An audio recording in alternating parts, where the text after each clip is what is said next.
या बातमीचे प्रायोजक हॉटेल आईना। चविष्ट आणि लज्जतदार बिर्याणीचा खास ऑफर। चिकन बिर्याणी फक्त 100 रुपये। अक्कलकोट, शाहे शफी दर्गा समोर, सोलापूर। सोलापूर जिल्ह्यात एका तरुणाने आणि एका तरुणीने जीवन संपवल्याच्या 2 वेगवेगळ्या घटना समोर आल्या असून परिसरात खळबळ उडालीये। गुरुवारी आणि शुक्रवारी या 2 दिवसात घडलेल्या घटनांमुळे नागरिकांमध्ये हळहळ व्यक्त होत आहे। या दोन्ही प्रकरणांचा तपास पोलिसांकडून सुरू आहे। पहिली घटना दक्षिण सोलापूर तालुक्यातील बसवनगर येथे घडली। पल्लवी किसन पवार, वय 19, हिने अज्ञात कारणावरून राहत्या घरात जीवन संपवलं।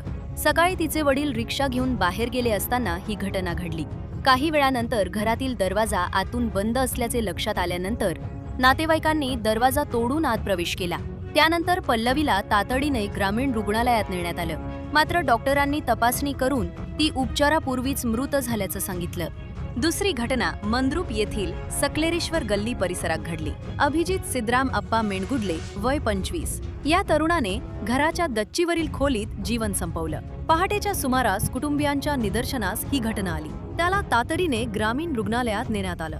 मात्र डॉक्टरांनी तपासणी करून तोही उपचारापूर्वीच मृत झाल्याचं घोषित केलं। या दोन्ही प्रकरणांची नोंद मंद्रुप पोलीस ठाण्यात करण्यात आली असून पुढील तपास सुरू आहे।